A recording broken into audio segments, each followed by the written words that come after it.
Okay guys, ready to have some fun with Dirac? I'm going to walk you through a project with my own measurements that I did with the SHD software and kind of help you with things that I wish I would have learned before I started with Dirac. And like I've shown in that curve before, you're going to have mistakes made, but I'm going to try to help you shortcut those with some key tips, and maybe I'll even pop the really important ones up in captions as I go through so you can kind of understand. And you can't take everything I do literally, because my room, my cutoff position for crossover for subs, all these things, my speaker in my room is going to be different than yours. So you are going to have to get your hands dirty. So fun is a relative term, and just use your own experiences to accentuate your learning curve on this. I'm going to help you as much as possible, and there's comments at the end you can leave where I can try to help you, but just go in knowing part of it is going to be on you too, to just trial and error. So without further ado, let's get started, because actually I usually only do one take videos, but I had to re-record this because I was using the mic that I'm showing you here that I do Dirac to also record the audio. And so as I was moving this, the audio was terrible. And so I'm making an exception here and re-recording this whole video. And also Johnny was calling me from 3MA Audio. I'll even throw up an outtake. It's kind of funny. He called me near the end of the video. So anyway, this is take 2. Hopefully I'll get it right for you guys. So here we are at the screen once you click that Start Dirac button on the DSP software. And you'll basically choose your SHD device, and then this will pop up. Don't overlook something very critical at this stage is you're going to have the mics here, and you're going to have this mic show up, this UMic 1, if that's what you bought and you've plugged it into your server where the software is. I don't have it hooked up because, like I said, the problem I caused by having it hooked up and trying to dual use it. But you're going to want to load the calibration file, and there's a little code on here, the software and instructions on how to do everything. So don't worry about this. But you'll be surprised that these are not flat, ruler flat without that calibration file. So Dirac is only as good as the measurements you give it. You can't. I've heard people say they can't fool Dirac. You can fool Dirac because it's going to generate based on the algorithm and the quality of the information you give it. So you give it bad information, it's going to give you results that are consistent with the algorithm but not optimal. So load the calibration file. Next screen is even more important, but it often gets overlooked, and this is the part where you set your level for what the mic is going to pick up. And you're going to want to set this pretty high because, again, your mic and the algorithm is going to process the information it's given. You want to give it the information consistent with what you normally listen to volume-wise, because your sound in your room may operate differently based on different volumes. So go ahead and play this test tone. There's a little button here. You can play a pink noise, actually, and go ahead and listen and make sure that that volume of the pink noise is consistent with what your normal high listening volume is. That's where I would set it. Your mic gain, probably, I don't have the mic hooked up, but you can toggle this, and I would normally put that close to 100%, and then play with your master output volume. And do both channels, because here's where I'm going to give you another tip that's strictly SHD related based on a kind of a glitch I found in the software. Well, what happens here, let me explain, is that when you push this button and you hear the pink noise, make sure that sound is coming from all of your left channels. This is Dirac 1 is my left channel, Dirac 2 is right channel. If I have subs hooked up, make sure when you press this test tone that the pink noise is coming from both the left channel speaker and subs, or one or more subs, depending on how you routed it. Let me even bring up that screen to make sure you don't overlook this part, because this is very important, and this little glitch can really cause you problems if it happens to you. Okay, you should see on the screen let me back up here and go to routing. From your miniDSP software, you're going to have Dirac 1, Dirac 2. I make Dirac 1 my left channel, Dirac 2 my right channel. And then you're going to have to tell it how to route the left and right channel. So as I have it set up right now on the screen is I turn on the left channel for Dirac 1, turn off the other speaker. Turn off the left channel for right channel information and turn on for the right channel here. If you want to do your two subs in dual mono configuration like you are here, you'll turn left and right going to both subs. If you want your subs to operate in stereo, you would just mirror what, here, if this is your left sub, you would mirror your left channel output. If you want to do the right channel stereo, this is basically stereo subs now. Now, even if you've got this set right, like this, I have seen glitchiness where, let me go ahead and bring back the SHD software. Okay, back in here, I've had an issue where I pressed the pink noise test tone here, and the pink noise didn't sound right to me. It just didn't sound full. And sure enough, when I went up to my subs, it wasn't playing, even though I had routed left channel information to both of my subs. Same thing over here. So it was kind of glitchy. I had to log out the software, log back in, reconnect, and eventually I got it right. But you're also going to want to set your crossovers right, and maybe I failed to show that in the previous screen, so let me show that again one more time. Okay, so after you've done the routing that I previously showed, and you've chosen, if you've got, I even labeled it here, REL25 SVS, left and right for you. Now, the other thing you're going to want to make sure you do before you do your measurements in Dirac is go to your crossover points and make sure that they're all active in terms of, if you bypass them and turn them off, then it won't be active for the Dirac measurements. So go to your subs, make sure you get an orange line and that they are not in the bypassed mode. That you do see the orange. You see, if you turn it off, it's bypassed. Make sure that these are all engaged.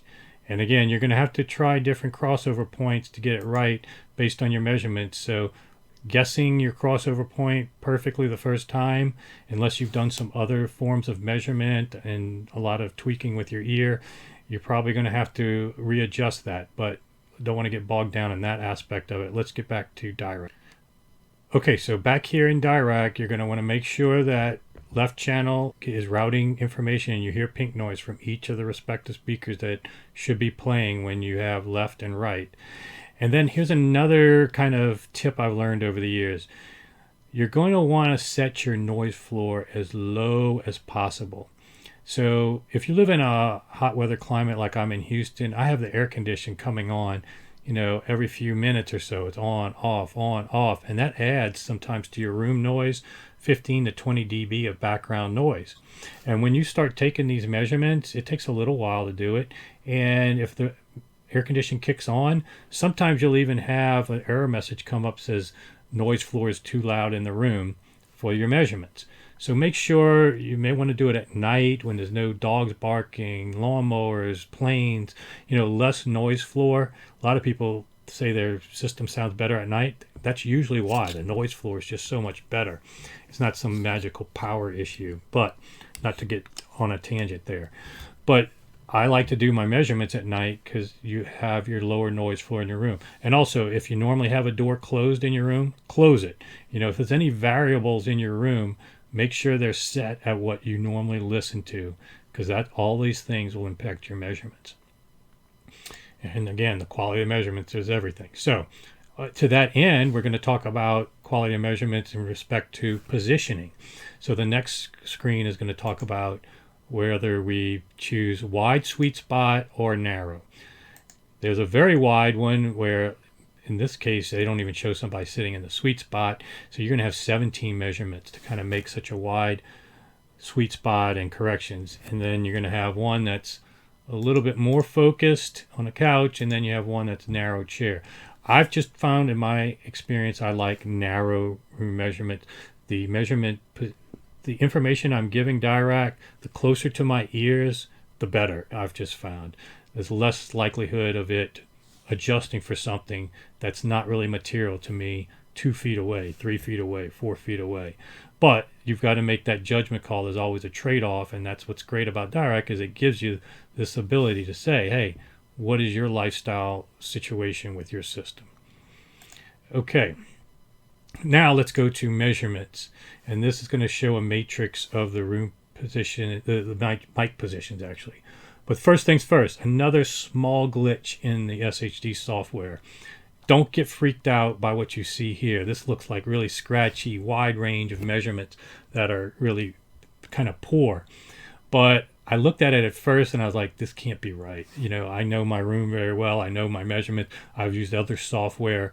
So I knew that this was wrong. And even some of the roll off, it was kind of showing at 10K.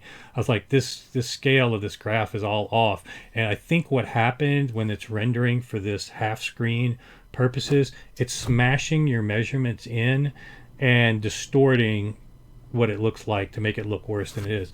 And it's not just me, you know, anecdotally speculating this is why this is wrong. The Dirac software itself will show you that this is wrong, because if I proceed to filter design and I click my measurements,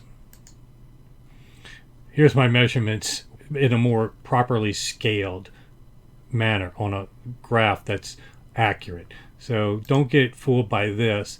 Once you get to this screen, it shows it in a more reasonable, stereotypical fashion that you're used to seeing versus this kind of crammed result. Now, that doesn't mean this doesn't give you some benefit. So let me walk through on this screen. The real benefit to this screen is somewhat interpreting this, but also for your mic positions. The one that's right at your sweet spot here, the head position, right near your ear, closest to your ears, is really what you're going to want to pay attention to over here. Because if you're ever making any trade-offs in your custom, if you're nuancing the filter design at the end, you're going to want to err towards whatever the measurement showed at your head versus, you know, way off axis. So Dirac's going to do that itself with the algorithm, but keep in mind what your initial measurements are from the head position, because here's where you'll start really thinking this software is cool and learning a lot about sound and stuff. When you click, like, let's say this one measurement that's here, behind me, lower than my head, look at the measurements here. Again, it's not as severe as this shows, but look at the drop and the null that I have in the base. But if I go on the other side of my head, the other shoulder, 6 inches that way, it's not as bad at all. So this is where your room position, everything can be influenced by 6 inches. I think I've even shared an anecdotal story where a friend of mine, Audiophile, we moved his chair 6 inches and it made a big difference in the measurements. So you're seeing tangible here with your different measurements that you're getting. Some of these things are just very small differences can result in big measurement changes. Look at that. Above me and behind me, there's a big null. So my right side, I guess this is my right side, has more base cancellations than my left side measurements. And so that's how base works. You know, these nulls and stuff are basically, think of it as a wave pool. And so the back wall reflection or whatever reflection is hitting another main wave, and they're canceling or peaking like you see in a wave pool, creating waves. And so it's more of a physics of the room and physics of sound and whatnot. And so, like you see here, 6 inches of just moving your position can make the difference, and bass traps and all that kind of disrupt those waves. That's what you're going to want to do to fix it, other than you can't boost your way with EQ out of some of these nulls, because think about it, you're boosting that original wave, but it's also boosting the negating wave. So when they eventually hit, they still cancel. They're just bigger in amplitude because you boosted it. So there is somewhat you can offset, and when you get into a small range of negatives, then the boosting can have a little more impact. But you're going to want to cure big things like this with room treatments or your room positioning and your listening position, and get it much better. So now let's go ahead and go to the actual filter design. So once it gets all of those measurements, it gives you a more accurate picture of what your room looks like. And basically it'll do both channels, so make sure you look at both. And the recommended curve that you see here is their stereotypical curve based on their algorithm, and based on that Harman curve, angled for more bass than treble by about a dB or so per octave. Now, you may prefer a lot more, and actually when I look at these measurements, I can easily see people liking my corrected room measurements a lot because I'm not more than 10 dB one way or the other in any wild swings, and I've got more bass, especially in this area, than I have treble. And so I've quasi got, just with my natural room measurements, a Harman curve, and so with a few anomalies here and there. But this is where you're going to want to be with your room measurements to get the most out of Dirac. If you've got very large peaks and nulls, like I said, you cannot boost your way out of some of these things. And if you make Dirac or any EQ or parametric EQ do too much, that's where you run into problems and disappointing results. So it is counterintuitive. You think, oh, I've corrected for my room because I've got Dirac. No, you want your room first corrected to within a reasonable range and use Dirac as that supplementary fine tuning. Because once it does correct, then you can see, let me see if I can show you the corrected. Then it's basically an infinite parametric EQ that you can't do with only limited bands, and you're doing it for both channels. So this is very powerful, but you have to keep in mind you need to get your room measurements without correction in that ballpark. I would think 10 to plus or minus 10 dB, then you're okay, because there is about 10 dB of headroom that Dirac does cut out in the digital signal to allow you to do boost and whatnot. Now, even with this curve that's suggested by Dirac, I don't use this actual curve. So what I do is look at what my lowest points are on the measurements, as long as they're within reason, that I've got them in this reasonable range, and then I pull down and create even more digital headroom. I just never want to ever be adding. I want to treat EQ like just a targeted volume control. If you don't have problem with a digital volume control, basically you're doing no worse with Dirac, or any EQ. You're just targeting it so that you are basically reducing volume in certain areas. So here I've got roughly, this is just primitive because I'm doing it live, but I'm basically looking at my results and then bringing everything down within reason, such that I'm not really having to add much, just these some very small windows where it might boost a little bit on both left and right. So that's what I like to do, add headroom and bring everything down. Like I said though, if you have really bad room measurements and the dip goes all the way down 20 dB, you can't bring this whole curve down 20 dB because you may run out of volume control on your knob. You may never be able to listen to it loud because you've taken so much out of the signal. So you don't want to have to do that. So there's, other than not using Dirac at all until you fix your room and not shortcut thinking Dirac's going to solve everything, here's the other tip I can kind of give you. Let's just imagine that I had a deep null here, which you often find in the bass area, cancellation. What you can do is just tell Dirac, okay, ignore everything up until that point. So if I had that deep null here, I would pull the curtain over, and the curtain pulls over such that it tells Dirac to ignore these frequencies or any correction, and then just deal with the things that can be corrected within a reasonable range. Same thing on the top end. Is often a roll-off up to 20,000 hertz in your measurements, because rooms often have roll-off and speakers do.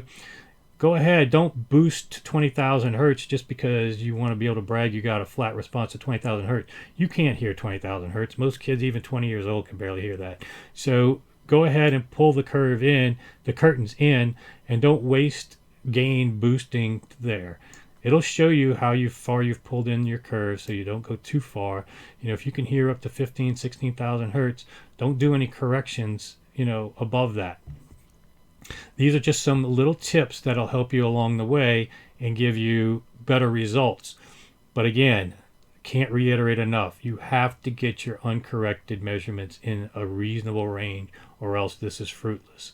It's just you're shortcutting a process of cooking a cake and going straight to the icing and not doing all the layers and the building blocks before that. Make sure you do everything that you possibly can with your room position. Cross over to your subs, picking the right position, trial and error, room treatments, bass traps, nulls. All of that's part of the equation. please don't tell me and ask me questions about how to fix something if you haven't fixed those other things first. That is imperative.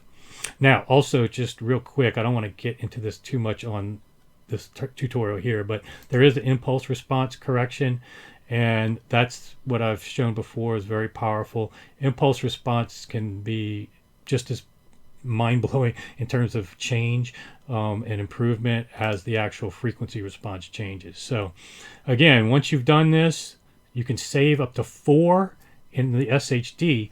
So you can try your different room position mic. You could do like 1 foot away from your ear with all 7. Then you can go wider or shorter, do different ones, save them, and then you've got 4 positions that you can always toggle between and see which ones you like.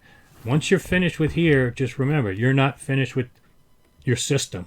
You're finished with Dirac, but you're still going to need to listen to music. You're going to have to listen to, I would go straight to my test tones, my focal tools, and make sure that what Dirac interpreted as measurements is really translating to my ears as well. And you can make parametric EQ changes within Dirac after Dirac works. They have a parametric EQ to adjust things, so you don't have to all do it here and try to come back in here and choose a different target curve. Very powerful. I can't say enough about the SHD and how easy it is. Minus those few glitches I found, it's a really foolproof product. I hope you've enjoyed the video and the basic tutorial at this point. I plan on doing more, but use this video as a chance to give me comments on things that you'd like me to talk about more, and I'll try to share whatever knowledge I can. I do have the membership section where you can have my cell phone and learn more. So feel free to do that. Sign up, subscribe if you haven't, and I'll see you back here soon.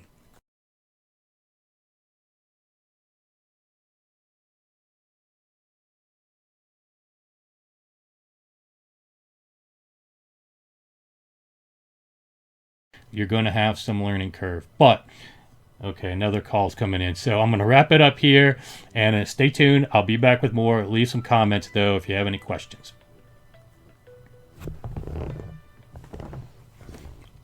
What's up? What's up, Jason? Hey. Time to party, man.